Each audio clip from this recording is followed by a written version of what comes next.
ఈ రోజు excise department చరిత్రలో ఒక చారిత్రాత్మక దినంగా ఈ దినాన్ని చెప్పుకోవచ్చు. ఎందుకంటే ఎక్సైజ్ ఏదైతే సెబ్బుగా వేరుపడిందో అది ఈ దినము ఒక నూతన అధ్యాయంగా మళ్ళా ప్రారంభమైంది.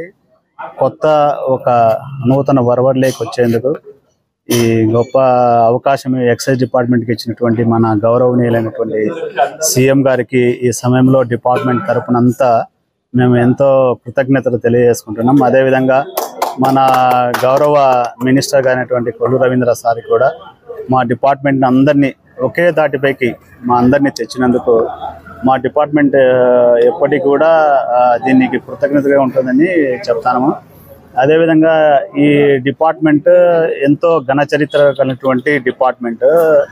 మన దేశ రాష్ట్ర ఆదాయాన్ని పంచుకోవడంలో అయితేనేమి, అదేవిధంగా దేశం యొక్క మన రాష్ట్రం యొక్క క్రైమ్లో మెయిన్ ప్రజా ఆరోగ్యానికి దెబ్బతినే క్రైమ్కి సంబంధించి ముందుండి ఆరోగ్యాలను కాపాడే వంటి విషయంలో అయితేనే డిపార్ట్మెంట్ ఎంతో చారిత్రాత్మక విలువలు కలిగినటువంటి డిపార్ట్మెంట్. ఈరోజు మొత్తం అందరినీ ఒకే తాటిపైకి తెచ్చినందుకు మరొకసారి మా ప్రొహిబిషన్ అండ్ ఎక్సైజ్ డిపార్ట్మెంట్ తరఫున గౌరవ సీఎం గారికి, అదేవిధంగా గౌరవ మా మినిస్టర్ గారికి పేరు పేరున మేమందరం కృతజ్ఞత తెలియజేసుకుంటున్నాం. సెబ్ అనే డిపార్ట్మెంట్ ఏర్పడి 70% మంది ఎక్సైజ్ నుండి డెప్యుటేషన్కి వెళ్ళారు. వాళ్ళందరూ ఈరోజు పునర్వ్యవస్థీకరింపబడిన ఎక్సైజ్ శాఖలోకి వస్తున్నందుకు మాకందరికి సంతోషంగా ఉంది. ఈ సెబ్ ఏర్పడినప్పటి నుండి ఈ సమస్యలను గురించి, ఉద్యోగస్తుల సమస్యలను గురించి, అదేవిధంగా సమాజంలో జరుగుతున్న పరిణామాలను గురించి మా యొక్క excise executive officers association president P Narasimhulu garu నిరంతరం దీనిపైన పోరాటం చేశారు.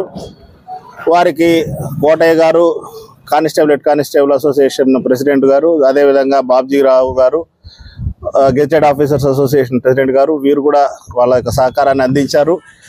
మా యొక్క అభిష్టాలను అర్థం చేసుకొని ప్రభుత్వం యొక్క రెవెన్యూకి భంగం కలిగిన వాటిని అన్నింటినీ సరిచేసుకుంటూ మాకు ఆపద్ బాంధవులాగా మీనా సార్ గారు, అదేవిధంగా మా డైరెక్టర్ గారు, వీరిరువురు కలిసి అత్యంత త్వరితగతిన ఈ విషయాలను కార్యరూపంలోకి తీసుకోవడానికి మా డిపార్ట్మెంట్లో పెద్దలు దేవకుమార్ సార్ గారు, ఇలా ప్రతి ఒక్కరు పేరు పేరున దీంట్లో వారి యొక్క కృషి దీంట్లో ఇమిడి ఉంది. వారి అందరికీ మా ధన్యవాదాలు తెలియజేసుకుంటున్నాం.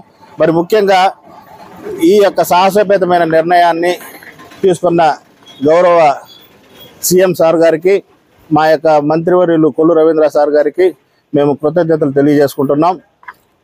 రాబో రోజుల్లో ఈ ఎక్సైజ్ డిపార్ట్మెంట్ ప్రభుత్వం నిర్ణయించిన లక్ష్యాలను చేరుకుంటూ ప్రజల యొక్క ఆరోగ్యాలను కాపాడడంలో కీలకంగా మా పైన ఉంచిన నమ్మకాన్ని మేము నిలబెట్టుకుంటూ పనిచేస్తామని తెలియపరుచుకుంటున్నాం.